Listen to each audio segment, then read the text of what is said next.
Buenos días. Esta es la tercera clase que vamos a dedicar a la defensa. La he llamado Defensa y Psicopatología y en ella voy a explicaros eh, algunas cosas de lo que pensaba Arthur Schopenhauer de la locura y veréis que tiene algo que ver con lo que estamos desarrollando. Y luego me centraré más en el mundo en el mundo psicoanalítico. Voy a haceros unos comentarios relacionados con el libro de Anna Freud, la hija de Freud, que escribió un libro precisamente sobre esta materia, que se llama El yo y los mecanismos de defensa. Y para terminar, eh, bueno, me gustaría daros un pantallazo, por decirlo así, un poco cómo se ve todo este mundo de esta cuestión de la defensa desde el punto de vista de Lacan y de la orientación lacaniana, porque no tiene mucho que ver con... Es un tratamiento bastante diferente, desde luego, del de Anna Freud, pero tiene otro punto de vista y vale la pena tenerlo muy presente porque es muy, muy interesante, como veréis. Y bueno, yo lo he ido introduciendo porque parte de lo que yo expongo es, digamos, patrimonio de las cuestiones que fue planteando Lacan y de la comunidad de psicoanalistas de orientación lacaniana, ¿no? Mirad, como señalábamos ya con anterioridad, Freud formalizó a mi manera de ver, un modelo psicopatológico basado en la defensa. Ya sabéis que le dio varios nombres a la defensa. Uno de ellos fue represión, ¿no? Pero también hemos incidido de alguna manera, y a poco que se sepa de la historia cultural nuestra, de Occidente, pues se encontrarán algunas resonancias de este punto de vista de la defensa en dramaturgos y en escritores y en ensayistas de otros tiempos. Y eso lo veremos, lo sacaré a colación a propósito de Schopenhauer, del que ya os hablé muy brevemente en alguna clase pasada. El modelo psicopatológico de Freud se puede reducir, y esto es una opinión mía, se puede reducir a dos términos, el sujeto y la defensa. O si queréis, para decirlo de otro modo, alguien, es decir, un sujeto, decide poner en marcha una protección para defenderse de algo insoportable. Estos dos términos, el sujeto y la defensa, articulan las dos grandes dimensiones de nuestro quehacer. La ética, por una parte, en tanto decisión subjetiva, y la otra parte, pues la de la psicopatología o la del patos y la de la terapéutica. O sea que prácticamente está todo montado, en el punto de vista que os estoy dando, todo montado sobre estos dos temas.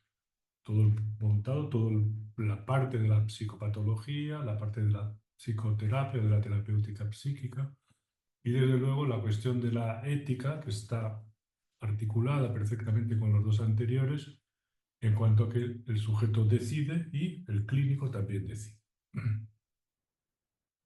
Yo diría que a medida que Freud avanza en experiencia madura y gana en experiencia clínica, pues fue dándole forma a este modelo, ¿no?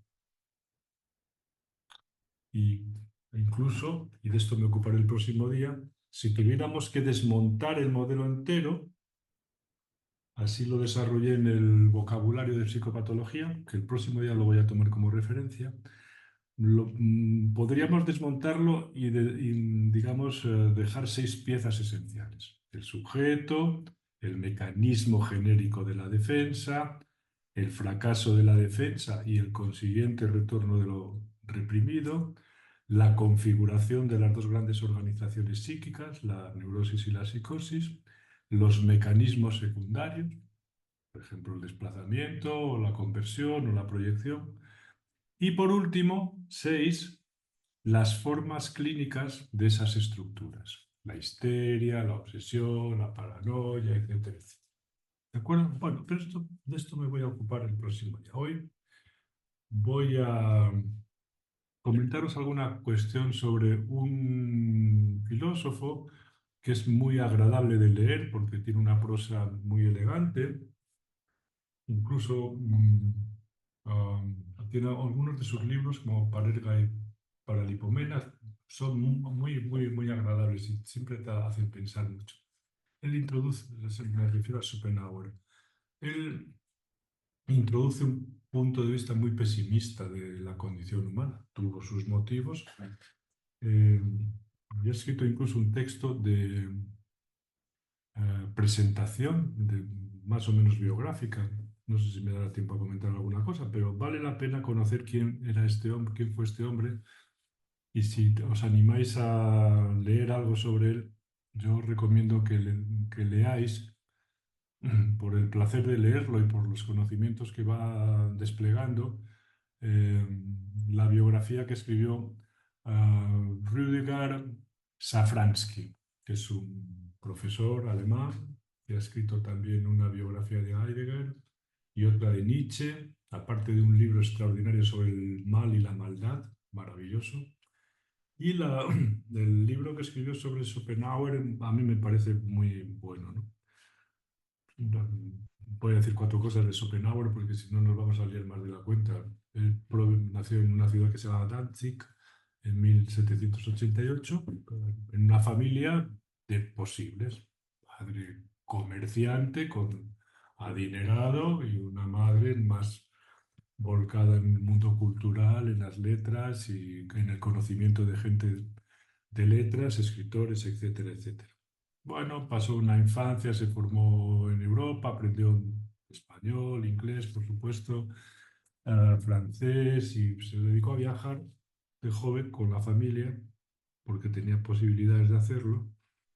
Más adelante murió su padre, con el que tenía una relación muy tensa. Schopenhauer siempre tenía relaciones muy tensas con las personas importantes que aparecieron, ¿no? Entonces, tuvo una serie de incidentes que no voy a entrar en ellos, y conoció de cerca lo que es el drama de la condición humana, la crueldad del mundo también, ¿no? Y ciertas experiencias de desolación, que a los 17 años le hicieron pensar que la vida, en lugar de ser obra de un Dios benéfico, era más bien de un Dios malévolo o de un demonio, ¿no? Bueno, esta observación temprana de su juventud, esta crítica, digamos, del mundo, mm, la promovería después en sus obras, ¿verdad? Como una especie de visión poco halagadora de la realeza, y sentó las bases de su mirada pesimista y escéptica. Su padre murió, no voy a entrar en cómo, pero es interesante, también lo podríamos hacer. Y después él se fue a estudiar a Gotinga, estudió ciencias naturales, después filosofía, se interesó mucho por Kant, a quien calificaba del aguafiestas de la metafísica. Su libro más importante, El mundo como voluntad y representación, es una crítica al sistema kantiano. Eh, y le interesaba mucho más, naturalmente, Platón. Después envió en Berlín, estudió con Fichte, eh, y comenzó a escribir sus primeros textos sobre el cuádruple raíz del principio de razón suficiente, el mundo como voluntad y como representación, en fin.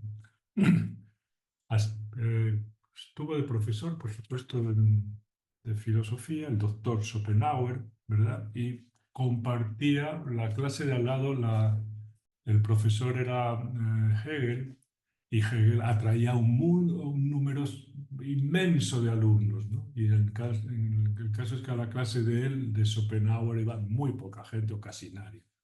Él, que era un hombre muy pagado de sí mismo, decidió que dejaba la universidad, que la gente tenía que escucharlo, no el pelado manillas de Hegel, ¿no? Y tuvo, por eso, en ese sentido, una vida de profesor muy corta.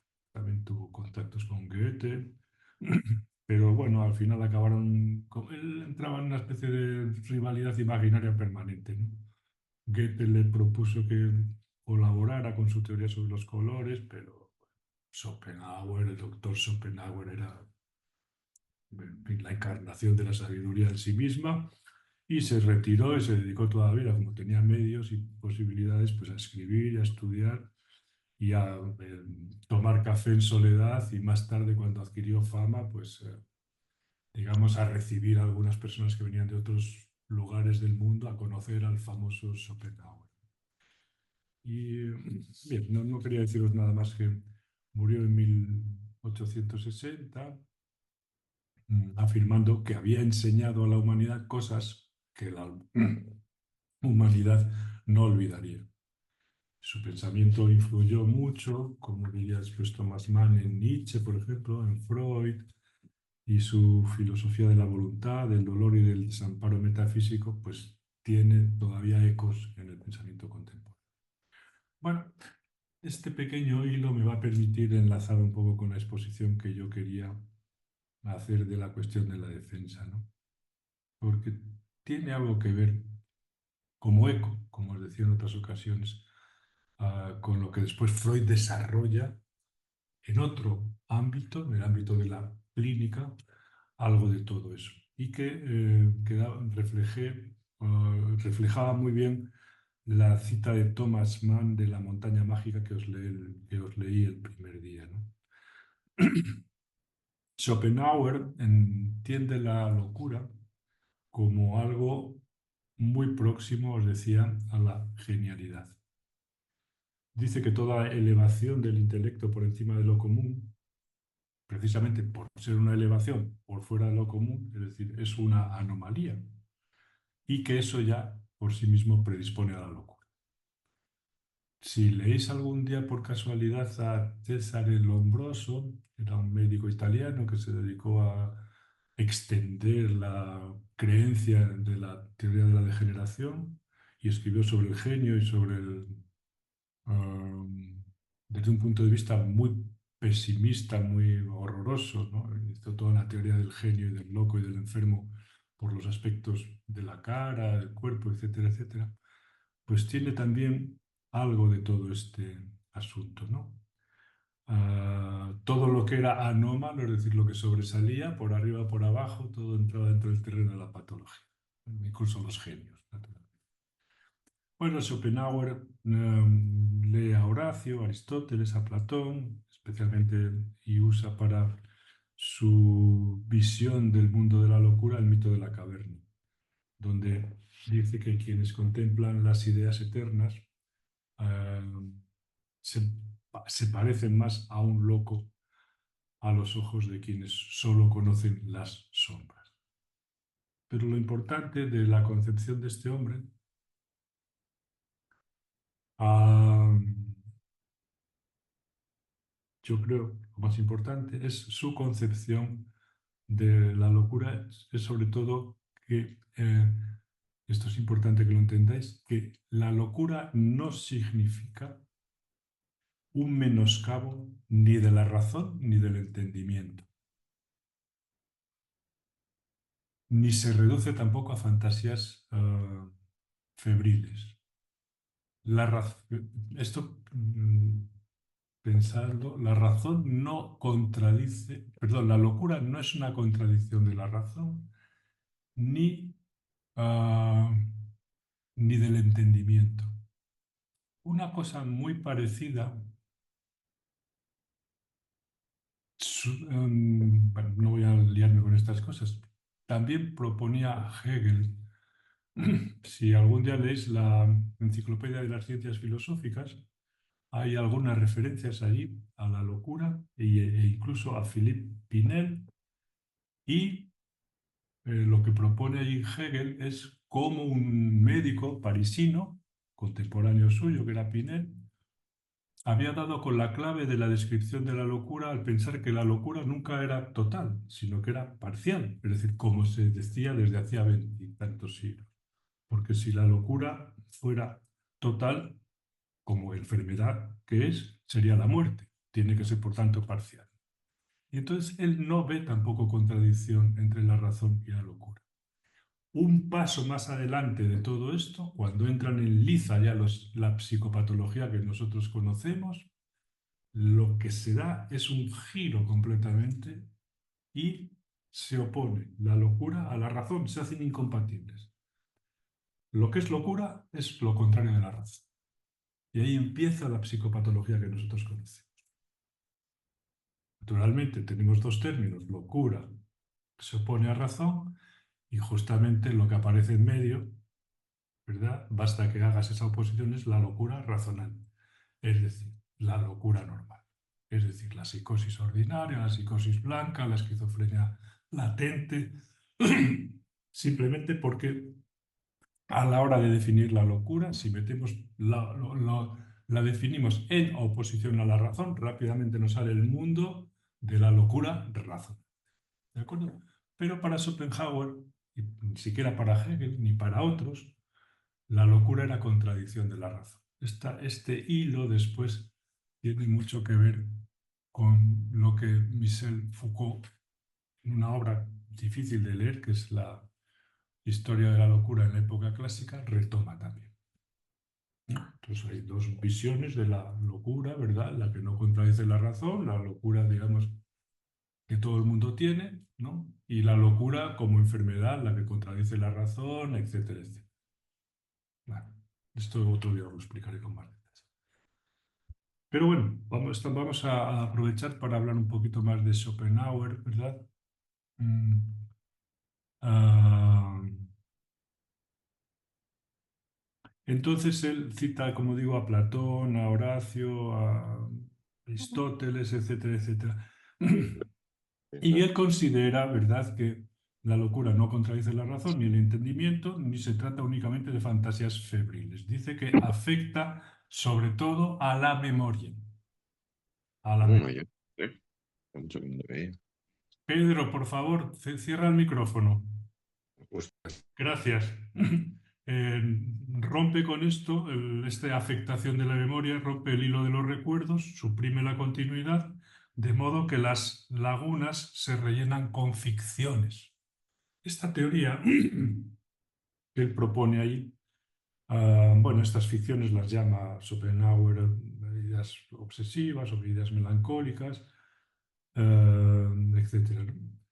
Pero cuando le estaba leyendo esto el otro día, tomando unas notas, esto está sacado del libro del mundo como voluntad y representación, me hacía recordar la teoría de Grisinger de la locura, no dice locura, de la enfermedad psíquica, en cuanto a que el yo, en un momento determinado, es colonizado por otro tipo de representaciones que comienzan a devorar, se puede decir así, o a apartar las que el yo tenía, y una vez que comienza esta colonización de nuevas representaciones, cambia completamente a la persona, cambia a la persona y de pronto aparece otra persona nueva que es el loco que ya no tiene marcha atrás, ¿no?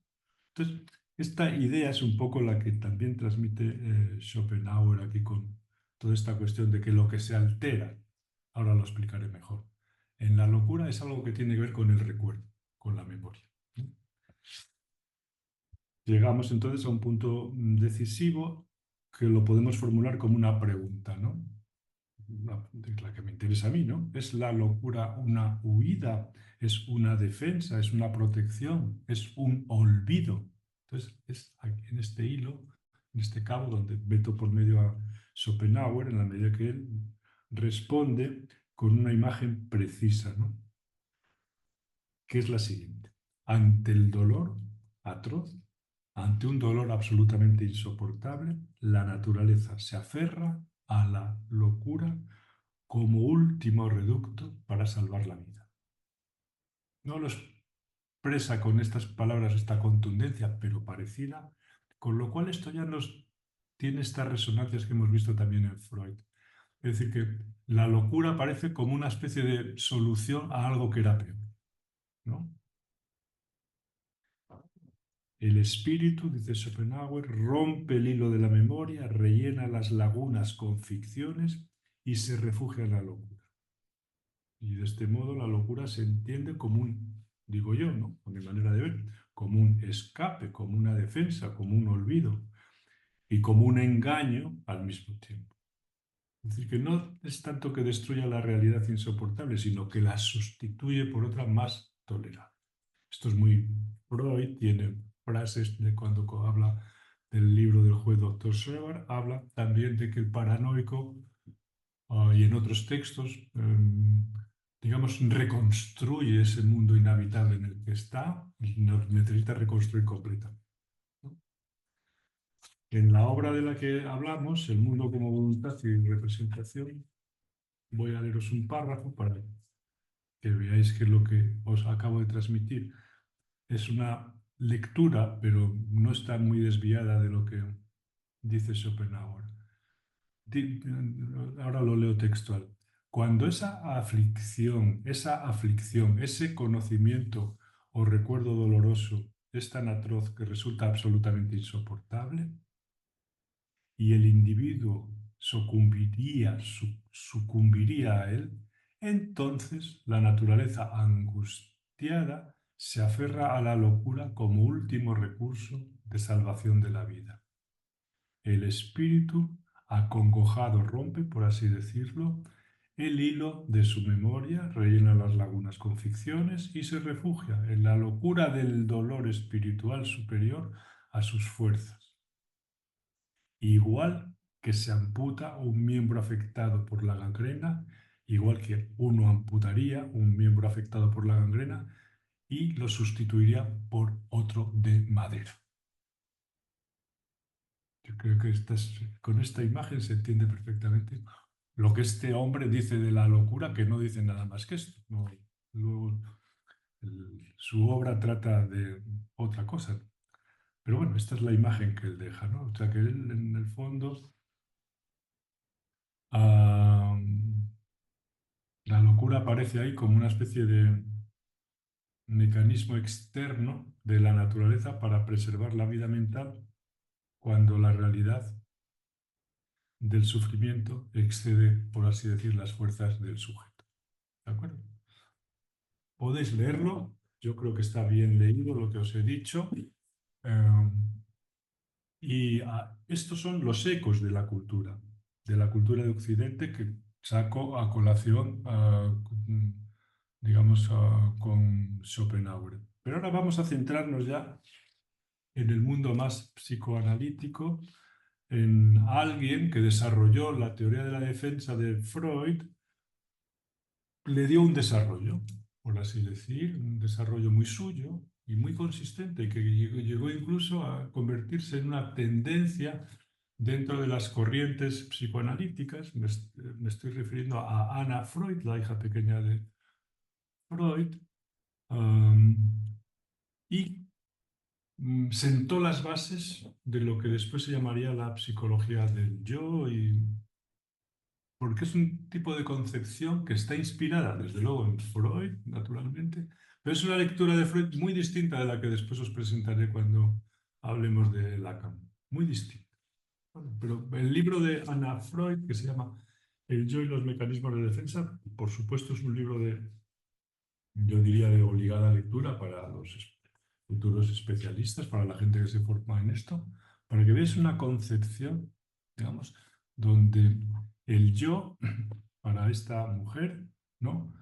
Am, ella lo presenta como un núcleo que es el organizador del aparato psíquico y que es el encargado de mediar entre el ello, el superyo y el mundo exterior. Ahí tenemos al gerente, por así decir, un gerente que tiene que, digamos, hacerse cargo de las tensiones entre el yo, perdón, el ello, el superyo y la realidad.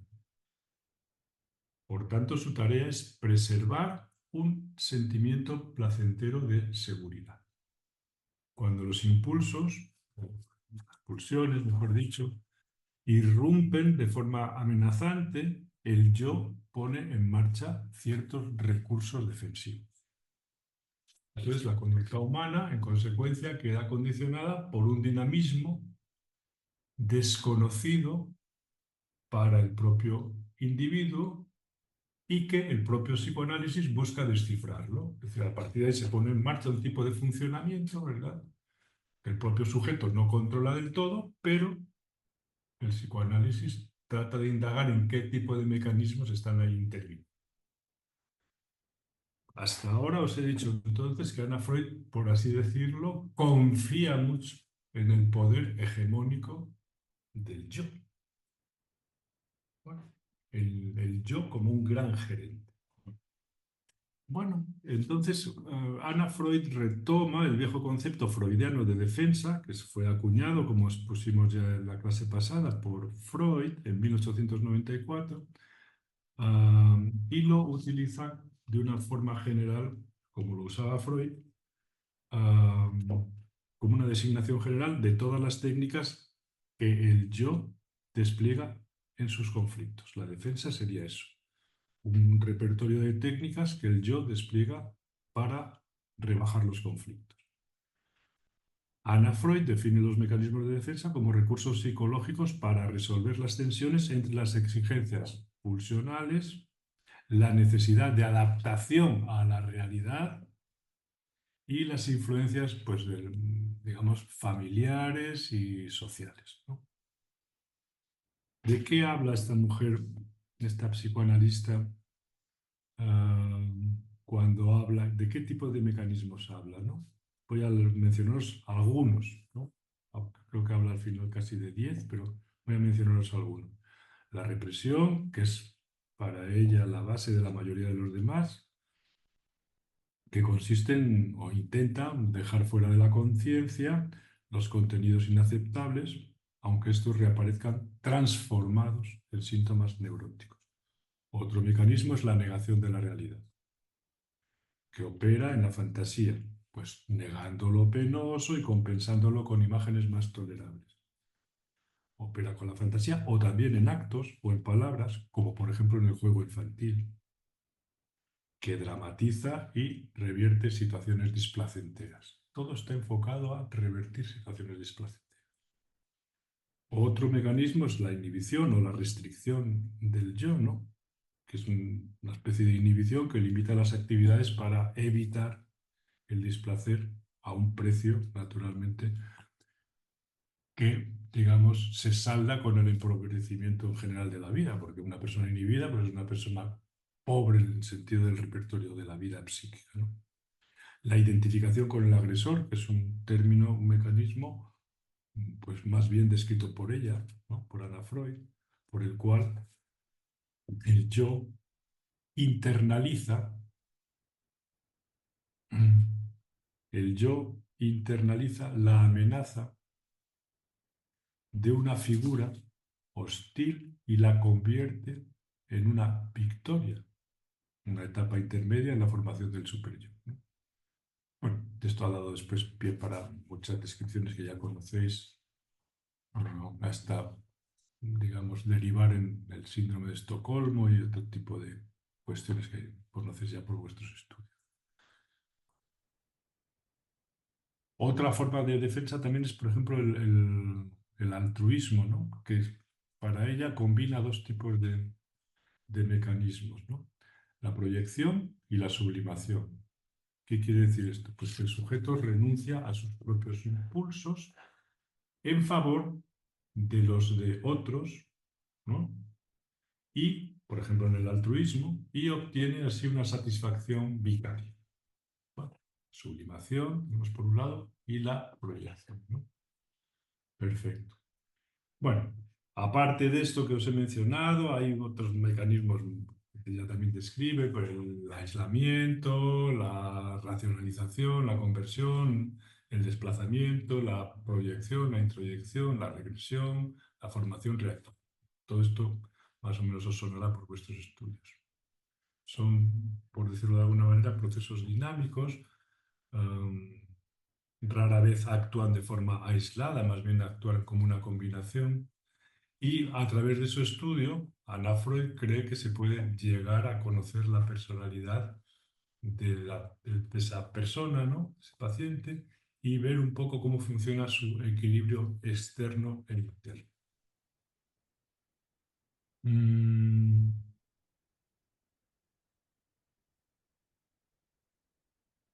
De este modo, Anna Freud concibe el yo como una instancia muy activa, un gestor, como os decía antes, situado en medio de todas las presiones, ¿no? Las del mundo exterior, las de las exigencias sociales y las del mundo interior, es decir, de las pulsiones. Cuando las percibe como un peligro, el yo despliega recursos muy concretos. Pues remodela la realidad para hacerla más llevadera, fabrica ficciones que atenúan el dolor, organiza soluciones que se expresan en la conducta, en los vínculos, en los síntomas, etc. Tenemos entonces que la forma de proteger de la defensa para esta psicoanalista, la hija pequeña de Freud, consiste en que dentro de nosotros hay una instancia que se llama el yo, que se encarga de hacer todo eso, de regular, de que tenemos que protegernos, cómo, etcétera, etcétera. Es una gran confianza, se puede decir así, la que ella tiene en el yo y en la adaptación a la realidad. Hay un ejemplo que cuando leáis el libro os llamará mucho la atención porque ella va poniendo muchas ilustraciones clínicas, sobre todo de infantiles. Ella no estudió, estudió para maestra, ¿verdad? Era la hija de Freud, por tanto era la hija de Freud, no. Y claro, su padre, para que ella se formara un poco, aparte de psicoanalizarla, um, mm, le recomendó que se formara con pues, las policlínicas que se estaban creando en el ambulatorio para que viera pacientes de otro tipo y entabló una relación cercana con algunas de las personas que en esa época trabajaban en lo que sería lo público del psicoanálisis, ¿no? Y bueno, pues ahí conoció, digamos, tuvo un cierto contacto con la realidad clínica muy heterogénea y de una gravedad notable, aunque la vida profesional de esta mujer se dedicó a la observación de bebés, al tratamiento de niños, etcétera, etcétera. Hay un ejemplo, como os decía antes, de los más destacados, que lo he llamado aquí el niño con la gorra, ¿no? Para que veáis toda esta cuestión de las defensas. Si tenéis el libro de Anna Freud, vais directamente al capítulo Negación en actos y palabras y os encontréis rápidamente con el niño, el hombrecito este que tiene un determinado ritual con la gorra o con el sombrero. Es un pequeño que presenta un síntoma neurótico en torno a su gorra, que es un objeto que está cargado de una significación defensiva evidente, como veréis ahora. Él soñaba con ser un gran hombre y un padre fuerte, y se paseaba con la gorra de su padre, experimentando con ello un intenso placer. Sin embargo, su ritual incluía también gestos de violencia contra la gorra, arrojándola con furia, la introducía en la bragueta, lo que señalaba, digamos, la presencia de algo reprimido. La gorra no le servía solamente para ponerla y sacar pecho, sino también se mostraba agresivo y violento con ella. La gorra se convertía así, dice Anna Freud, en un objeto defensivo. Si se le obligaba, por ejemplo, a quitársela, el niño caía en una angustia intensa, comparable a la separación de las figuras protectoras. El éxito de esta defensa, comenta Anna Freud, dependía en buena medida de que los adultos le permitieran conservar su espacio cubierto en casa o en la escuela. Lo que parecía una manía era en realidad una defensa obsesiva contra una angustia muy precisa. ¿Veis aquí todo el lío de la función que tenía este ritual con la gorra, ¿verdad? Que le servía para expresar algo por una parte, como cualquier síntoma, pero al mismo tiempo para protegerse de algo. Podríamos añadir también para gozar de algo, ¿no? Pero bueno, esto a Anna Freud se le escapa un poco, ¿no? Incluso, dice Anna Freud al final, llevaba un lápiz en el bolsillo al que llamaba cuerno, signo que Anna Freud interpreta en paralelo con la envidia de la masculinidad en una niña. todo este cuadro ilustra cómo un síntoma no es un error del sistema, al contrario, es un intento de solución, un compromiso que transforma y disfraza la pulsión, convirtiéndose en una forma de gestión de la angustia. Es decir, que esto es muy freudiano, muy psicoanalítico. Ella llega a esta cuestión por otro camino completamente distinto, pero veremos cómo en otras posiciones o orientaciones psicoanalíticas también iremos a lo mismo.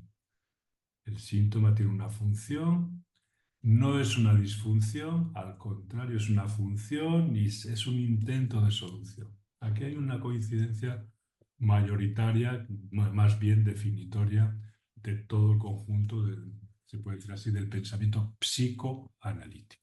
¿De acuerdo? Aunque en este caso no estemos muy de acuerdo con esta fortaleza que ella atribuye al yo, ese papel de gestor, esa adaptación a la realidad, ¿verdad? Y la descripción de todo este tipo de mecanismos que están al servicio, se puede decir así, del yo que los utiliza, digamos, para rebajar la angustia o lo inquietante. Bueno, ahora vamos a ver un punto de vista, dicho esto, distinto del anterior y que nos sonará un poco más nuevo que todo esto. Es el punto de vista de Lacan, ¿verdad? Y que lo voy a exponer a lo largo de, pues de unos minutos, ¿no? De los siguientes minutos, ¿de acuerdo? Lo he titulado en el texto que es La defensa en la estructura misma del lenguaje y su relación con lo real. Ahora entramos en otro tipo de repertorio de explicaciones donde los términos van aquello que, para que no perdáis el hilo, que habíamos, me parece que ah, el día pasado, cuando Marino y cuando Jasmine y otras compañeras comentaron los textos de las neuropsicosis, aparecía inmediatamente la palabra inconciliable con el yo. Algo, se puede decir así, que no, digamos, con lo que el sujeto no podía, que se le imponía y lo aplastaba al propio sujeto, ¿no? Y aquí hemos visto cómo el yo quiere gestionar eso inconciliable.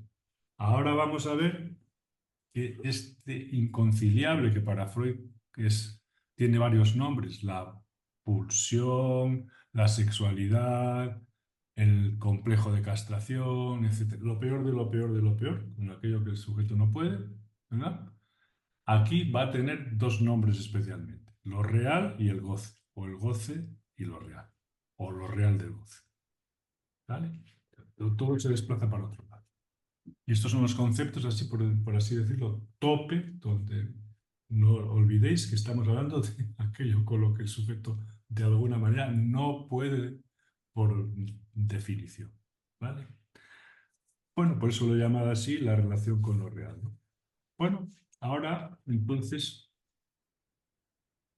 vamos a ver este otro punto de vista que está relacionado con la defensa, que se distancia mucho de lo que acabamos de ver y de exponer a propósito de Anna Freud y del caso del niño de la gorra.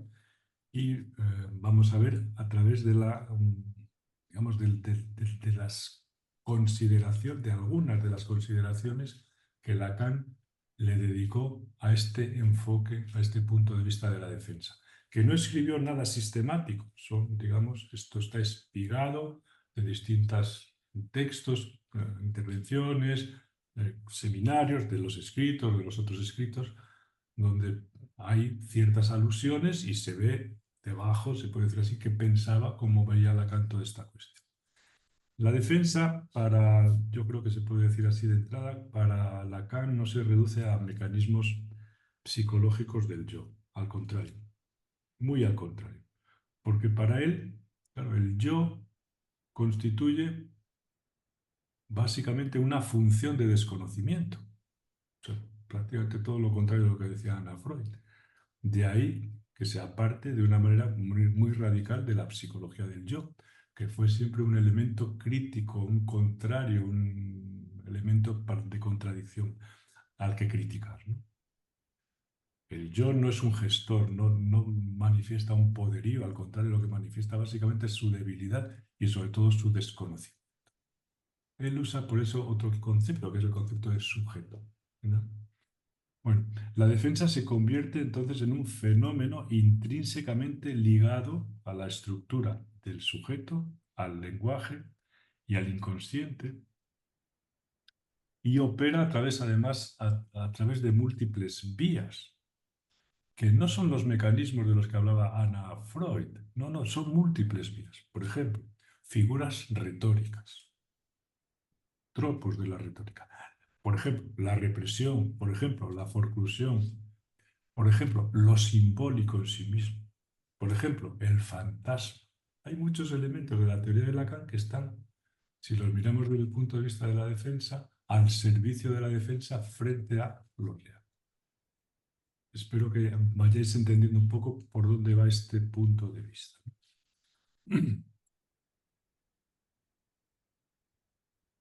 O sea que toda esta especie de defensa de esto, lo simbólico, etcétera, etcétera, está ahí para intentar mediar o incluso eludir el encuentro con lo real y con el goce. O sea que se trata en ese sentido de una dimensión que atraviesa la experiencia humana en su conjunto y que se hace presente en todo discurso, incluso en el discurso científico, que también es una defensa frente a lo real, ¿no? Bueno, pues esto, eso es la idea que yo quería transmitiros. Hay un texto que si os interesa profundizar en toda esta cuestión, os recomiendo, es un curso de Jacques Alain Miller, se llama El partener síntoma, y ahí, bueno, pues da unas pinceladas yo creo que importantes sobre este concepto, ¿no?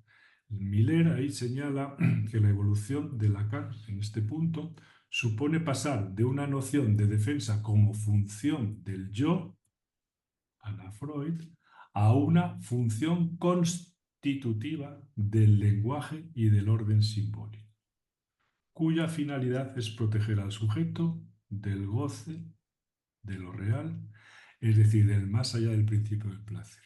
Ahí tenemos ya cómo el lenguaje y lo simbólico aparece como una protección. ¿De qué? De ese innombrable que es lo real. ¿Cuáles son los topes de lo simbólico? Pues cuando las palabras se deshacen, digamos, ahí aparece otra dimensión de lo real. Lo simbólico no puede domesticar lo real, para decirlo de una manera, pero es una protección. Si antes hablábamos de Schopenhauer, estos términos se plantean en la filosofía occidental hasta cierto punto únicamente, se plantean hasta cierto punto en la filosofía occidental en Kant, por ejemplo, en la crítica, en las críticas, en la crítica de la razón pura, ¿no? Es decir, que Kant lo plantea, voy a decirlo en un minuto, pero no es la cuestión fundamental.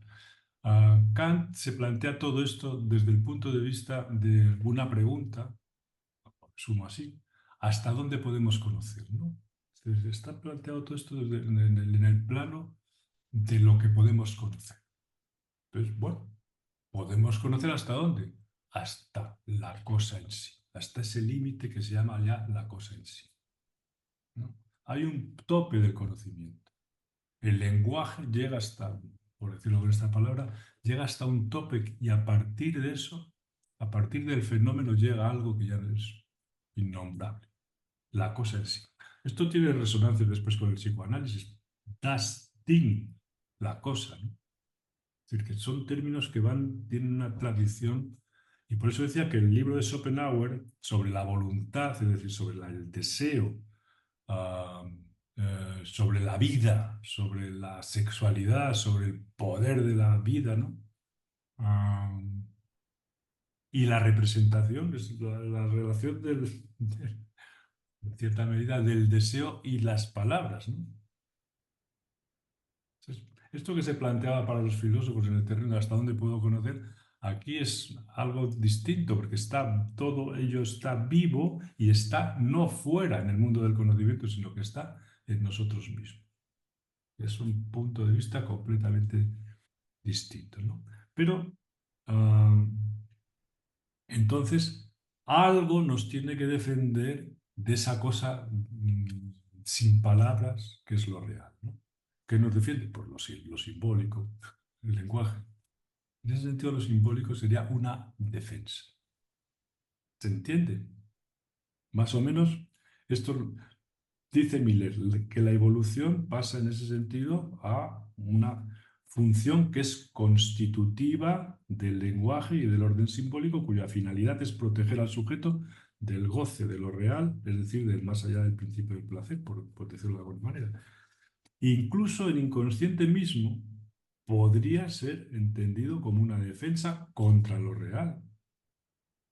Lo real, es decir, lo que está más allá del lenguaje y de la realidad, lo indecible, si queremos formularlo de una manera imprecisa, pero por usar unas palabras, ¿no?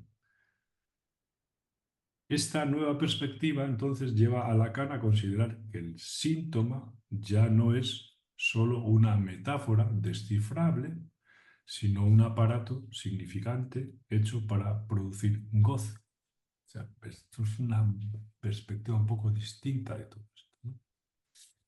Bueno, ¿qué es esto de en distintas intervenciones, ¿verdad?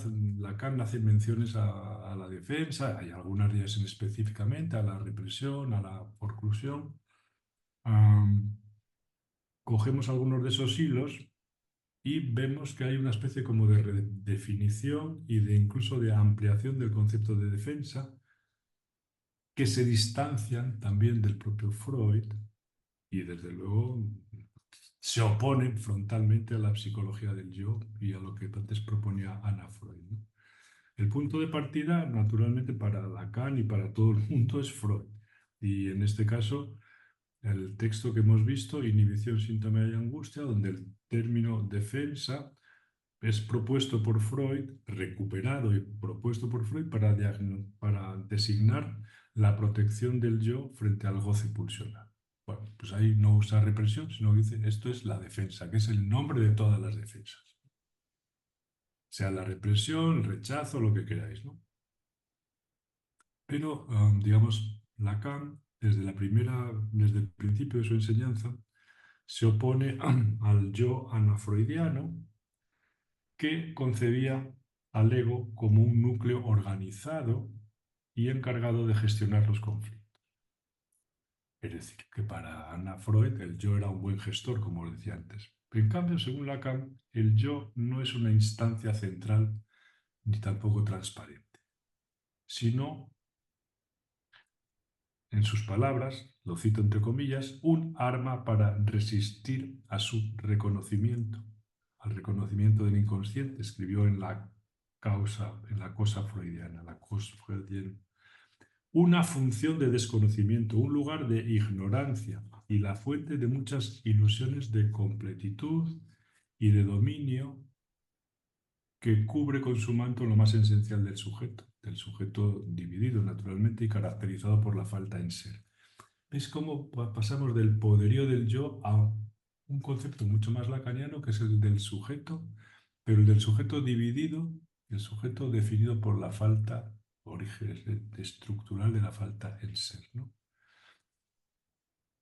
No es un sujeto no es un yo que conoce y emplea, que gestiona, al contrario, el yo es más bien una sede de desconocimiento.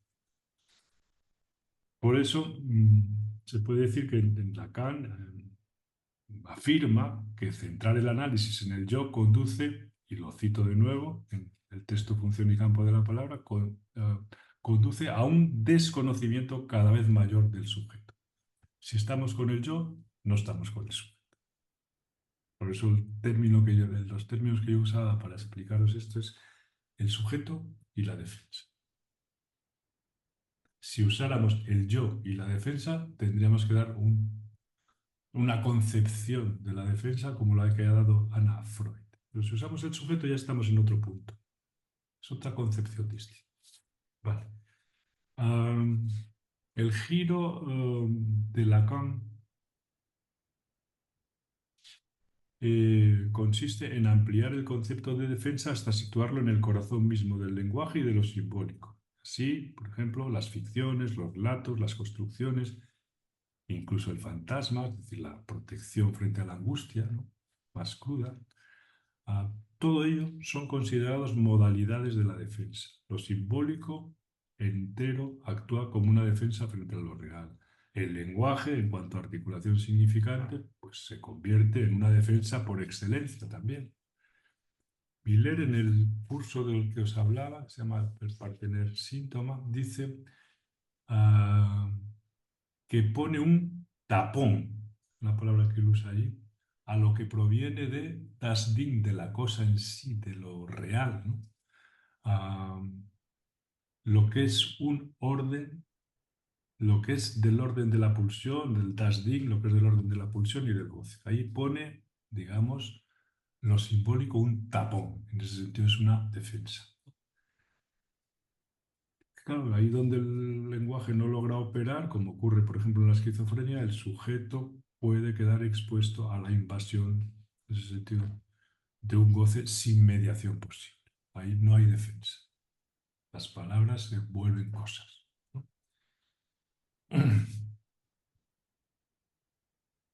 En este mismo hilo argumental, en este registro, Lacan llega a formular que el deseo es también una defensa, naturalmente, contra el goce.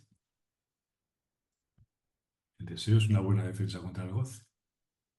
Solo el amor hace al goce condescender al deseo. Pues en esta fórmula ya está todo. El deseo, digamos, logra, digamos, protegerse, por proteger al sujeto un poco frente a esa ola gigante del goce. El deseo que, digamos, se sustancia en la insatisfacción, en el querer, en el dar un paso más, en el compartir incluso, en el estar con el otro. Bueno, todo esto refrena un poco esta especie de mundo ominoso que en el mundo lacaniano tiene esta palabra, esta expresión de lo real, ¿no? Es una defensa contra el goce. El deseo, sostenido en el campo del lenguaje, hace de la barrera frente a la irrupción, hace una barrera al menos, frente a la irrupción desbordante de ese goce. Y Miller añade que el inconsciente mismo, al estar naturalmente estructurado como un lenguaje, pues funciona como una defensa ante lo real. Bueno, en la clínica, esta concepción se traduce en una lectura de las figuras retóricas como modos inconscientes de defensa. Si el inconsciente está estructurado como un lenguaje, digamos, hay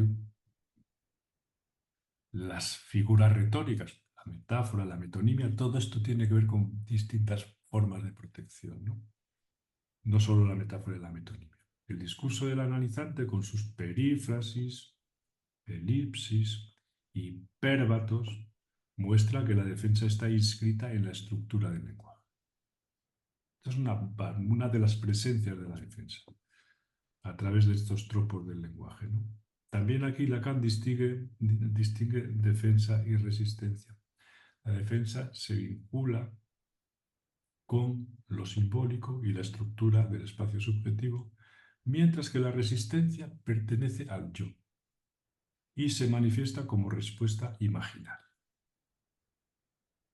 Incluso llega a decir, como antes os comentaba, que la ciencia misma es una forma de defensa. Progresa tapando agujeros, suturando la ideancia de la no relación sexual, ¿no?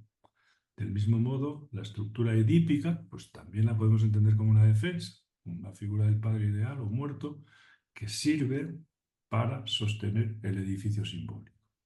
Esa concepción de la defensa es todo lo que nos protege o nos puede proteger de lo real y del goce.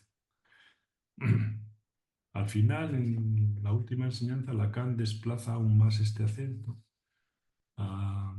reconoce la irreductibilidad de lo real del goce y avanza hacia una noción, un término que semblantización, bueno, que es como crear un semblante, un simulacro para hacer más manejable o menos abrasivo lo real, ¿no?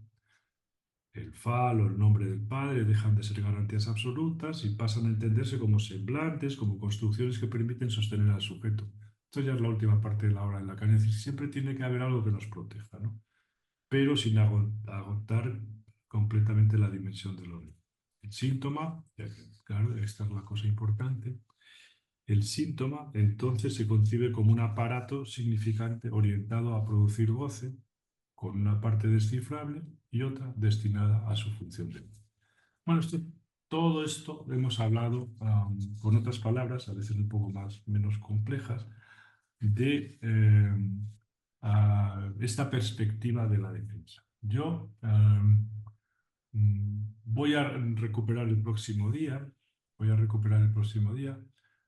la perspectiva, el punto de vista que yo he ido hilando con estas influencias naturalmente en estos años en mi dedicación al estudio de la psicopatología. Entonces, con estos dos conceptos, el sujeto y la defensa, más o menos me he ido ordenando la cabeza para crear o para contribuir, digamos, a este modelo de la psicopatología, de nuestra psicopatología, am, mm, a partir de estos dos términos. Y ahí sí que sacaré a colación de nuevo el concepto de defensa, las dos grandes modos de la defensa, la forclusión y la represión, todo este tipo de cosas que a partir de la protección y de la defensa llegan a constituir los tipos clínicos. ¿Cómo se crea, digamos, cómo alguien puede llegar a presentar un tipo clínico, una histeria de conversión? ¿De dónde comienza todo eso?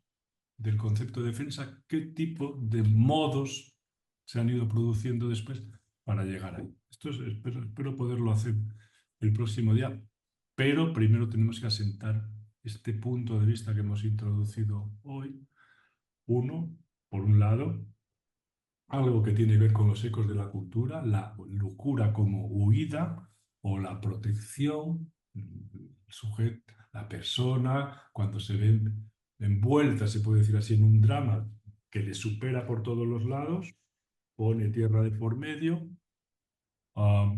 huye hacia la locura o bien, digamos, trastorna la memoria de tal manera que corta el hilo, se puede decir así, con lo traumático. No lo dice Schopenhauer así, corta el hilo, se puede decir así, con lo perturbador. Y a partir de ahí está en otro, digamos, su mente funciona de otra manera, su yo, digamos, funciona de otra manera porque tiene, digamos, los recuerdos están alterados y perturbados. Bueno, esta es una, Schopenhauer le da este punto de vista. Anna Freud le da un punto de vista distinto. Pone, como decíamos, un agente en el que confía plenamente para que resuelva las tiranteces de la vida de las personas entre el ello, lo pulsional, la- el imperativo categórico, por usar un término kantiano, superyoico, las exigencias de la realidad, etcétera, y ahí tiene que poner un gestor que ponga paz en todo ese galimatías, en todo ese revuelto. Y lo que es el yo.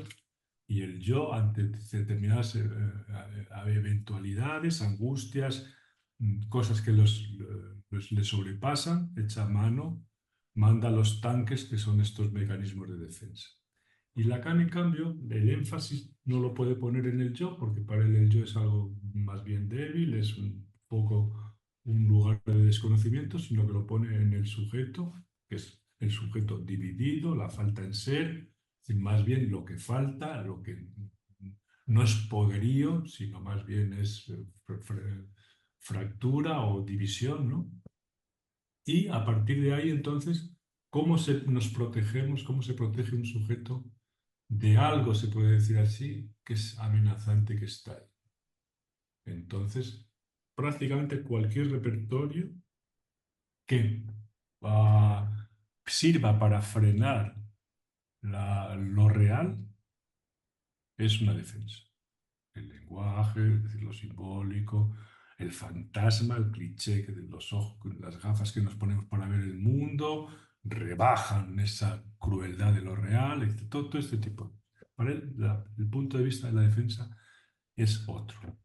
No son mecanismos, son, digamos, factores, se puede decir así, que constituyen nuestra subjetividad y que se han ido creando, son constitutivos y se han formado con nosotros mismos o somos nosotros mismos de esa manera, ¿no?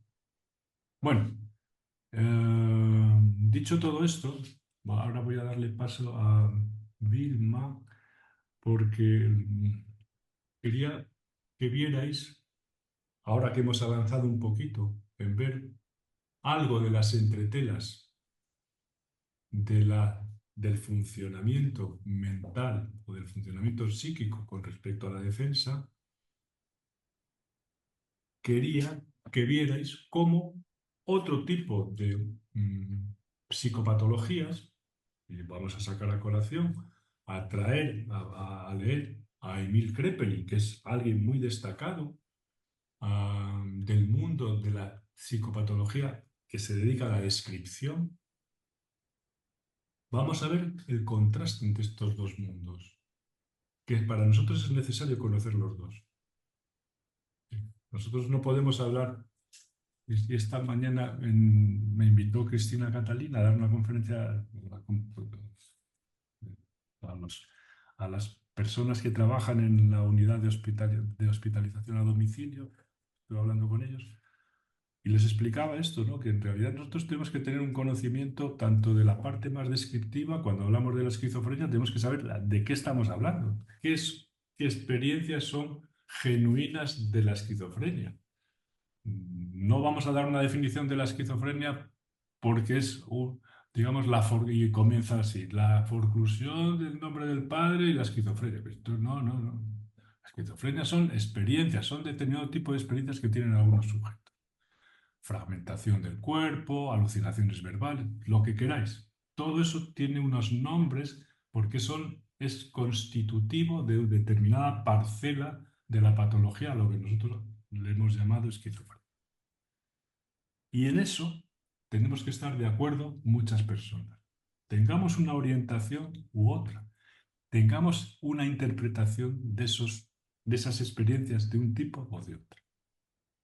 Pero, por supuesto, tenemos que saber describir esas experiencias, es decir, que el sujeto nos las cuenta y nosotros le podemos poner nombres. No podemos explicar la esquizofrenia, digo, es que esta persona tiene un déficit de la dopamina o un exceso. Y por la esquizofrenia, eso es una hipótesis. Es una hipótesis. Lo que tenemos que explicar de la esquizofrenia es cómo se describe, qué vive un sujeto esquizofrénico. Y a partir de ahí sí podemos pasar al siguiente paso, a explicar cómo funciona eso dentro, qué tipo de mecanismos mentales están allí actuando. Pues hoy, para ver estos dos mundos, ¿verdad? Que yo creo que en Freud están muy bien combinados, en los historiales clínicos, por ejemplo, cómo hace una descripción perfecta de los sujetos y cómo te dice cómo funciona ese sujeto, cómo funciona la psicología de ese sujeto a lo largo de toda esa descripción clínica que ha ido haciendo. Coges al hombre de las ratas, o al hombre de los lobos, o a Dora, y te va explicando muy bien lo que le pasa a esa persona y al mismo tiempo por qué le va pasando eso. Es decir, qué tipo de claves mentales, de mecanismos, de tipo de funcionamientos están en juego ahí que dan lugar después a determinado tipo de síntomas, de conductas, de identificaciones o de lo que sea. Las dos cosas, ¿vale? Hoy vamos a ver una de ellas. Y en ese sentido, se intuyen muchas más cosas en esta descripción, que es muy buena, se intuyen, pero son completamente ajenas porque no caen digamos, en el ámbito de la investigación, en este caso de Bill Krepper. Vamos a leer un caso de una locura histérica, la llama así, podemos discutir el diagnóstico, por supuesto, y veremos cómo ve la histeria o este tipo de formas histéricas de locura, ¿no? Y cuánto se pierde de entender justamente de la histeria. Vilma, ¿puedes hacernos un resumen, un comentario sobre... Es una presentación de enfermos, entonces, de Coméntanos el Bueno, caso de Krepelin. bueno, les voy a presentar el caso y las opiniones de Kraepelin sobre la locura histérica. Esto lo escribió en 1901. En realidad creo que fue una conferencia que dio él, ¿no es cierto, José María? Son presentaciones de enfermos que están tomadas Ah, de un libro que siempre les recomiendo a los residentes que lo lean, que junto con los historiales clínicos de Freud, pues les recomiendo las lecciones clínicas de Seglas y naturalmente la introducción a la clínica psiquiátrica de Emil Kraepelin, que son presentaciones de enfermos. He aquí este hombre que viene todo lleno de chapitas y tal, es un paranoico, tal, vamos a hablar con él. ¿Qué dice? Siempre dice lo mismo, tal. Y en este caso, ahí aprendes todos los tipos. Este es un melancólico, fíjate cómo entra. Y esta es una histeria. A ver, cuéntanos un poco qué dices de la histeria. bueno, la paciente es una mujer de alrededor de 30 años que llega a la consulta vestida de negro, entra así como caminando con pasos muy cortitos, apoyada en la enfermera que la ayuda, se siente como que se hunde y eh, refleja un gran sufrimiento su aspecto, ¿no? Y cuando empieza a hablar, no sostiene la mirada, habla bajo, muy bajito, que apenas se la escucha y juega muy nerviosa, así dice que tiene como unas manos muy, muy lindas, de dedos muy largos, muy finos, pero que estruja todo el tiempo un pañuelo, ¿no? Y ella desde hace 7 años se la pasó en hospitales por episodios, y por lo cual llega a esta consulta, que denomina ataques de sueño.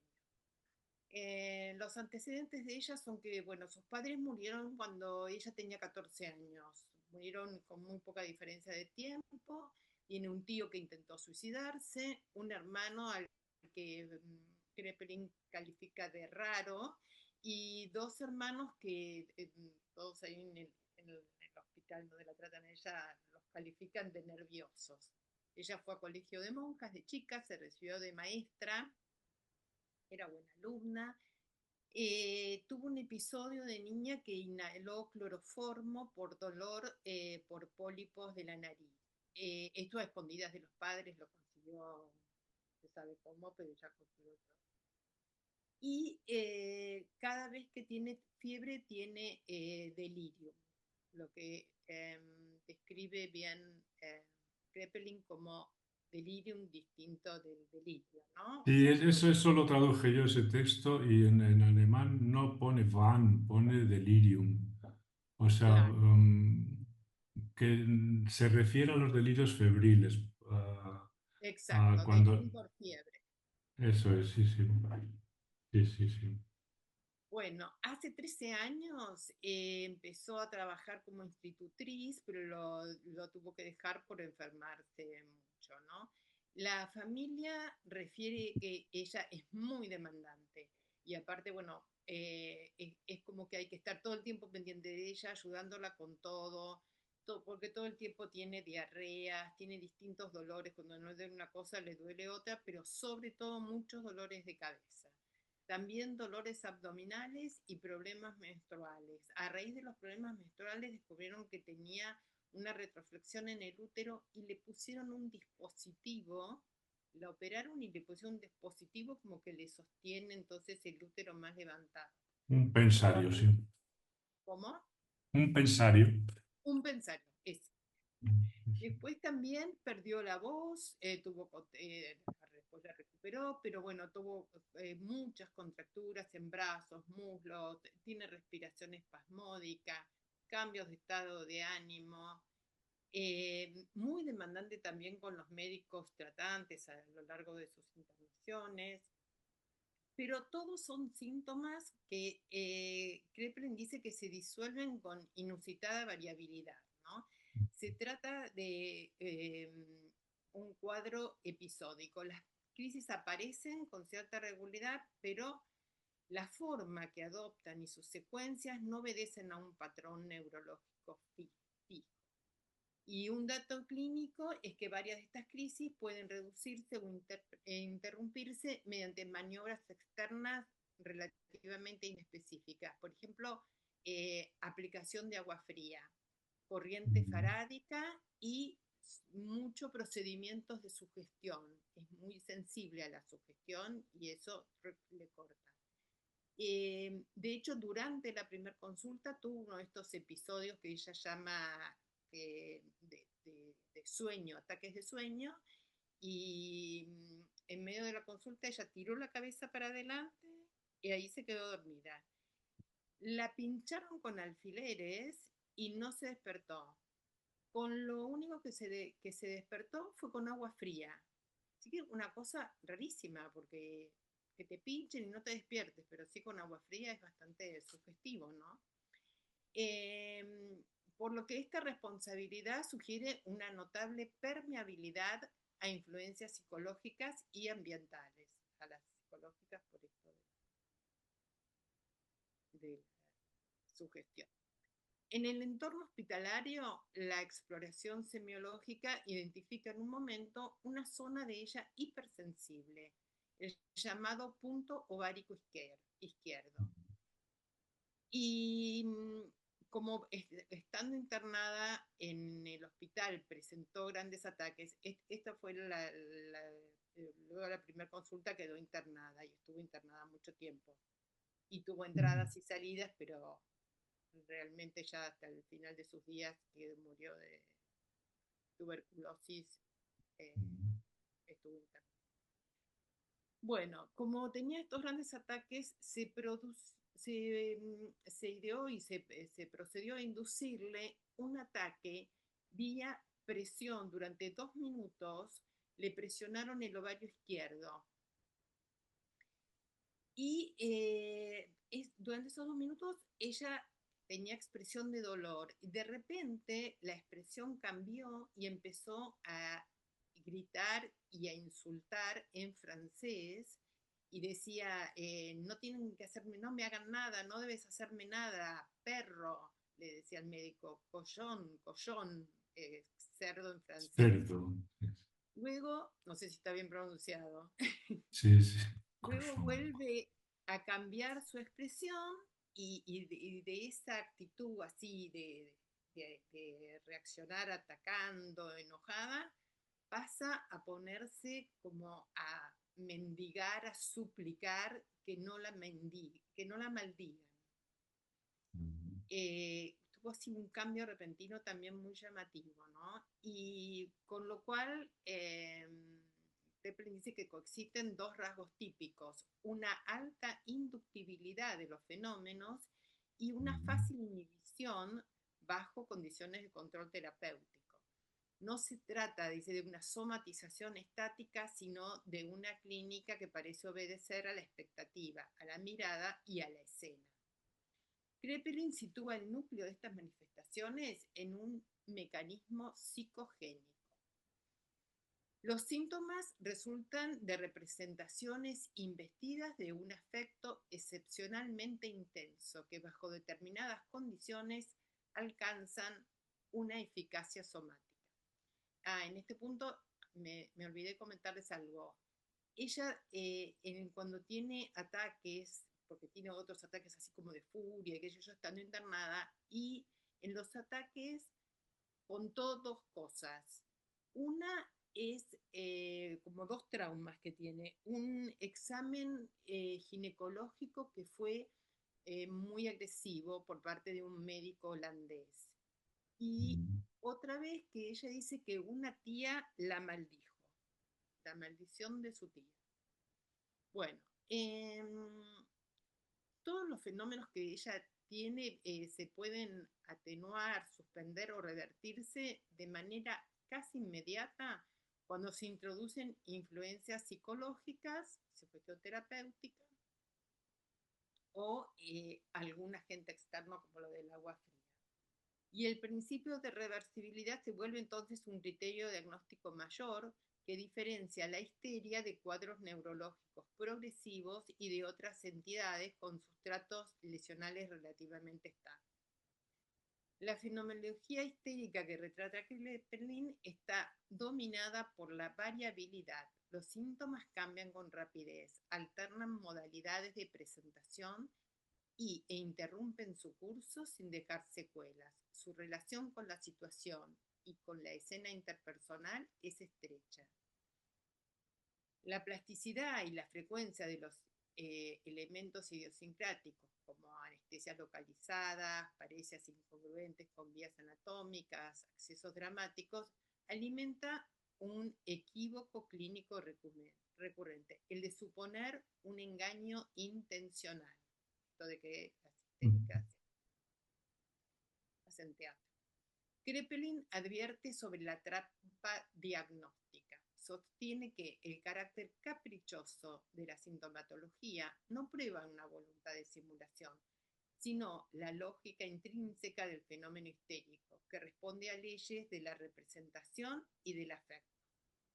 Despejar el prejuicio de la simulación requiere primero un examen cuidadoso de la incongruencia neurológica, en segundo lugar, una prueba clínica del principio de reversibilidad y, en tercer lugar, una evaluación del lazo terapéutico.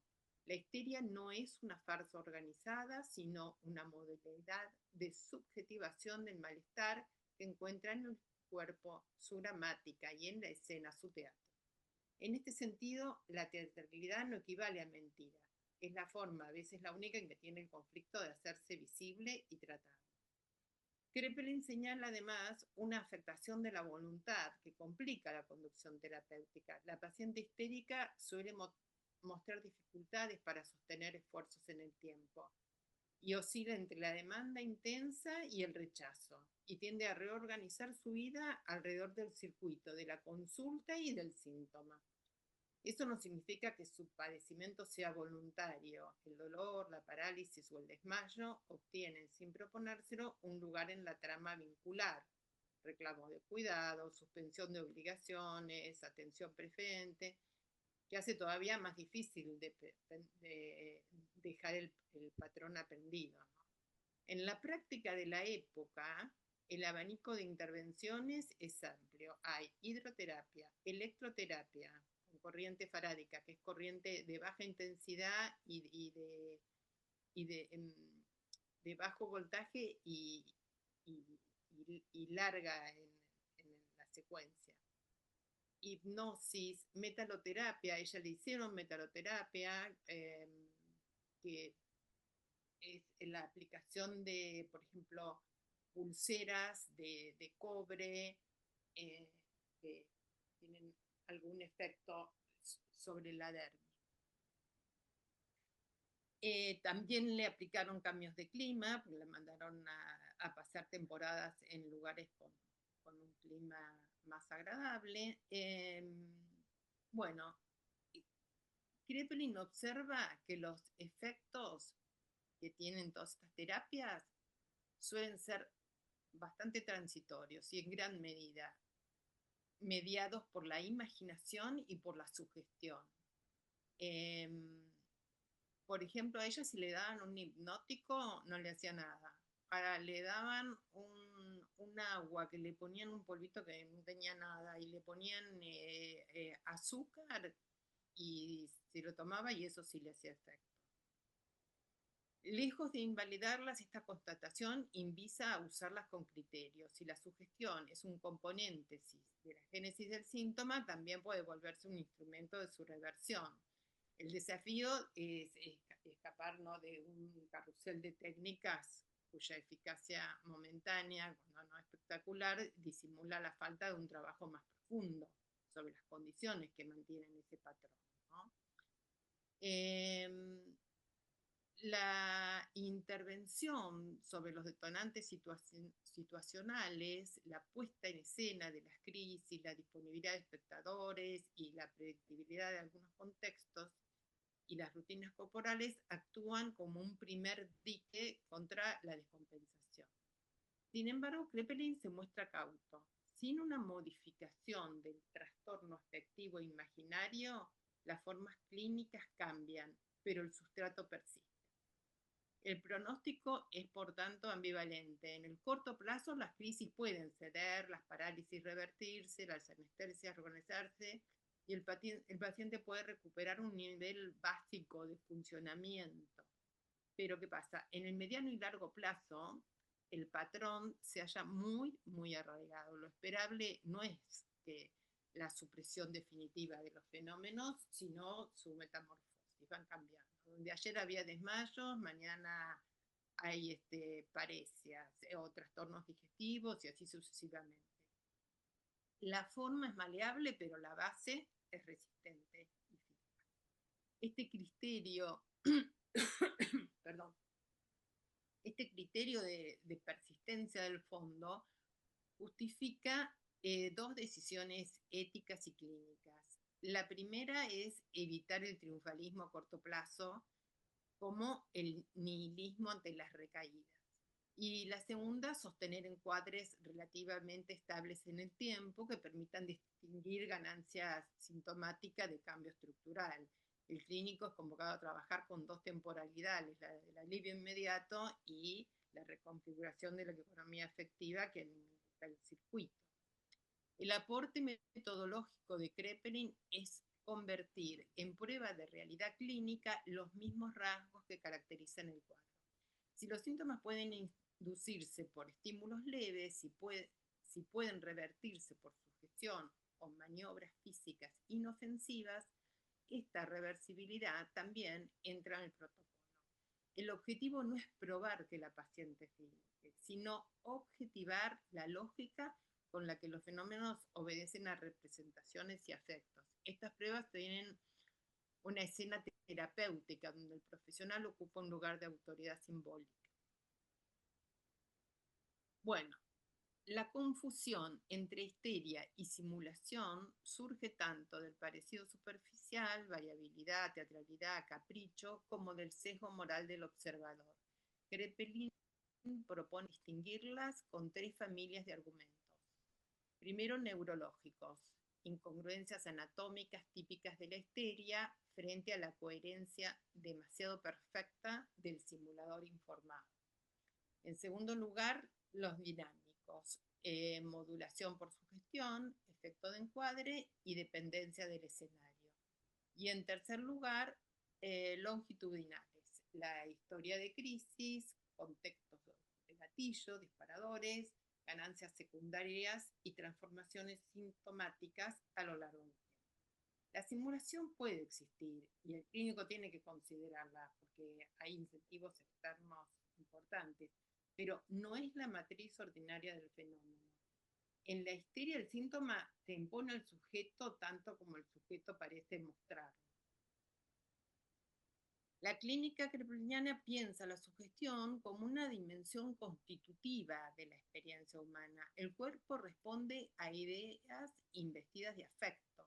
Las expectativas organizan percepciones, sensaciones, la escena modula, amplifica o amortigua, y en el límite toda intervención terapéutica aloja una cuota de sugestión. El encuadre adecuado es el que reconoce su eficacia, la pone a trabajar a favor del paciente y evita que se transforme en una manipulación o dependencia. La lectura kraepeliniana de la histeria, reconstruida a partir de la viñeta, propone y presenta una definición operativa y fértil. Un cuadro de base psicogénica organizado por representaciones fuertemente investidas de afecto, que se expresa en síntomas variables, susceptibles de inducción y reversión por influencias psicológicas y ambientales. El desorden no se reduce a hacer como si ni a una lesión, es un modo de inscripción del conflicto en el cuerpo, que encuentra en la escena la condición de su emergencia y también la palanca de su tratamiento. La clínica se juega entonces en un delicado equilibrio entre el alivio inmediato posible y a veces espectacular y el trabajo más lento sobre los sustentos afectivos e imaginarios que perpetúan el patrón. Y comprender esta dialéctica, dice Kraepelin, es la clave para no confundir la teatralidad con simulación, para aprovechar la sugestión sin sucumbir a ella y para construir junto con el paciente una salida que no sea solo un cambio de forma, sino una transformación del fondo. Olvidé contarles cómo Kraepelin hizo esto de ir a la inversa. Durante durante la estadía en la clínica del hospital, se dieron cuenta que ella tenía hipersensibilidad en el ovario izquierdo. Entonces le hicieron, o eso ya lo conté. Vamos a hacer una cosa. Te voy a proponer una cosa muy interesante después de la exposición del resumen del caso. A ver, mira, déjame que haga un pequeño comentario y después te voy a hacer una propuesta. Bueno, esto es una historia médica, ¿verdad? Tan Sí. contado un poco por encima, los antecedentes de la familia, todo este tipo de cosas. Recogidos los síntomas, los dolores, la afonía, todo este tipo de historias. Está bien. La primera cuestión importante es cómo todavía a principios del siglo XX persiste la idea entre un psiquiatra de más alto nivel en Alemania, es decir, en lo más alto del nivel mundial, a cómo persiste aún la idea de que la histeria tiene que ver con el útero. Y existe toda esa tradición antigua del útero que se desplaza, tal, o Charcot y la presión del ovario, de todo esto. Una cosa que es llamativa, ¿no? El punto ovario. Es curioso, estamos en 1901-1903, me parece, cuando se realiza esta descripción. No tiene Porque mucho. antes se llamaba la enfermedad del ovario, ¿no? O algo así. Histeria es la enfermedad del útero, quiere decir útero en griego. Estamos en 1901 o 1903. Hay que comprobar, hay que comparar, a esto es a lo que vamos, lo que decía Freud de la histeria, y que no tenía nada que ver con el ovario ni con el útero, sino con la insatisfacción. Es otro mundo.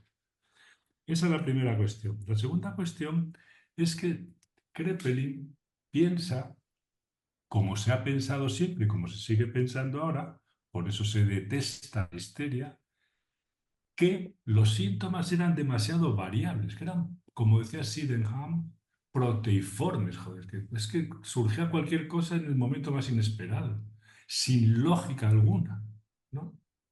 Pasaba dolores de cabeza, una afonía, después una cosa que no se entendía ni para adelante ni para atrás, ¿no? Es decir, que era una variabilidad continua. Y esta variabilidad continua de los síntomas histéricos hizo que los propios médicos se desesperaran con la histeria y acabaran describiendo lo que se llamó en el siglo XIX, a finales del siglo XIX, el carácter histérico. ¿Qué es el carácter histérico? Son unas mentirosas, unas pedorras. No valen ni para tomar por culo. Pobre desgraciado el que se case con una histérica. Estas palabras no las digo yo, las dijo Jules Falret. En fin, hay muchas descripciones de este tipo, que era la impotencia del propio clínico de poder explicar algo que se le escapaba completamente. Esto es muy importante entenderlo también. Fueron los internistas y los neurólogos los que con más cariño hablaron de la histeria. Por ejemplo, tomando este rasgo de la variabilidad. Hay un médico francés, Briquet, que escribió un tratado sobre la histeria de 1000 páginas. Este señor, Pierre Briquet, era director de un servicio de un hospital de medicina interna. Y entonces, a la vista de que aquello se llenaba de mucha gente que no sabían lo que tenía y que eran todos diagnosticados de histeria, a uno le dolía aquí, el otro para allá, era todo un descontrol, un sin Dios, le dijeron, mire señor, mire doctor Briquet, por favor, dirija usted el servicio este de histeria, porque es que aquí esto se nos está llenando de gente y aquí no damos altas ni hacemos nada. Y el hombre escribe en el libro, que es el trabajo que él hizo durante todos esos años con las histéricas, dice en la presentación, Dice, me vi obligado por mi amor a la medicina a hacerme cargo de un servicio que yo jamás en la vida hubiera pensado. A mí me gusta la medicina y el riñón y la vesícula, y aquello era un descontrol. Dice, y entonces me puse a estudiar aparato por aparato, desde la cabeza hasta los dedos de los pies, todos los síntomas de la histeria. Dice, ya llevo 1000 páginas y no he terminado. Dice, porque esto es un descontrol. Dice, no encontramos una ley tal. Dice, bueno, y después encuentran una ley que es la ley de la imitación y bueno, van una serie de tonterías, ¿no? Es decir, que es un desconcierto para los propios médicos. Kraepelin hace una historia médica, dice que lo más llamativo del cuadro es la variabilidad, pero en un cuadro donde todavía está el útero presente. Pero al útero le podían llamar insatisfacción, deseo insatisfecho. No, es útero, es presional, ¿no? Y por último, bueno, Gilles de la Tourette, que era un discípulo de Charcot, cuando escribió la historia de la histeria, dice, Briquet quiso dar con una ley general para la histeria, dice, y el hombre se jubiló desconsolado, dice, médicamente no podemos dar ninguna ley para explicar la histeria. Claro, no habían leído a Freud, ¿no? Es la otra parte que quiero... no habían dado con las claves de la histeria. La histeria no es una cuestión donde los síntomas los vamos a poder compendiar como una especie de tratado de medicina interna. Es que los síntomas a veces están puestos ahí para el que los ve. Esto ya es otra dimensión. Es que introducimos el gato de Schrödinger ahora ya en la clínica. Es otro mundo, no... Depende muchas cosas de la presencia del observador, ¿no? Bueno, y por último, fijaros que a todo lo más que llega, Kraepelin es a decir que esta es una persona muy sensible y que ahora mismo, para mucha gente, esto es todo lo más que pueden decir de muchas personas, que son personas altamente sensibles. Entonces, vamos a hacer una cosa más directa con todo esto. Te voy a proponer, Dilma, que el próximo día cojas a algún compañero de los que asisten al curso y entre los dos le deis otra lectura al caso, pero ya leyendo desde el punto de vista que lo leería Freud. ¿Qué pasó? Por los pocos datos que sabemos, por qué le pudo pasar tal cosa? Es decir, que lo leamos desde dentro. No desde fuera, que desde fuera es una confusión completa. Y la paciente muere en el hospital. O sea, no se sabe. Que lo leamos desde dentro con los pocos datos que hay. Y entonces veréis que hay esta otra clínica. Para nosotros es muy importante la descriptiva, porque te enteras de cosas, pero sin la otra no sabemos hacer nada. ¿Vale? ¿Te asumes este pequeño reto? Hay muchas claves que están ahí. La palabra alemana, que cuando ella dice que ella es la relación con el médico, cuando dice que le cuenta las cosas más íntimas, todos esos pasajes que yo subrayé ahí en el texto. Vamos, que eso es lo que hay que pillar. ¿Dónde está el punto de goce extático que hay en todo ese caso? Que está por todos los lados y que no están reflejados en ningún momento. Entonces, que lo leas como si leyeras un caso clínico y dijeras, mira, puede ser que esto deriva de tal, que aquí hubo un momento, una clave importante que la llevó a tal cosa. Más que querer compendiar eso por los síntomas que tienen los dolores van pasando de uno a otro. Pero claro, es que Kraepelin se sustrae al papel fundamental que desempeña él en todo eso. Entonces no entiende nada. Ahí hay que leerlo desde ahí. Búscate a alguien del grupo o si alguien quiere y leéis el caso de Samuel. A ver, con pocos datos que tenemos seguro que vemos algunas cosas. Buenísimo. ¿Vale? Entonces, por el grupo, alguien que te escriba y le damos una lectura un poco distinta. Dale. Bueno, pues hoy terminamos. El próximo día continuaré con la cuestión de la defensa desde el punto de vista de nuestra psicopatología, que veréis que combina estos dos puntos de vista. ¿De acuerdo? Lo de dentro y lo descriptivo, lo que observamos. Bye. Son puntos de vista de Freud, sin Lacan. No, del psicoanálisis, vamos, no de Lacan. De lo que... Sí, sí, ¿cómo leerías tú? Coge este caso y explícamelo. Mira, el otro día hablamos con una de las residentes que tenemos ahora, que hizo una lectura de un caso que tenemos ahí, pero perfecto. Y lo había visto un día solo. Lo leyó con 4 datos. Ese tipo de lectura. Ok. ¿Vale? Así que alguien que se quiera apuntar para leer un caso desde el punto de vista psicoanalítico, no de Freud, de lo que queráis, de tomar las referencias que queráis. ¿Vale?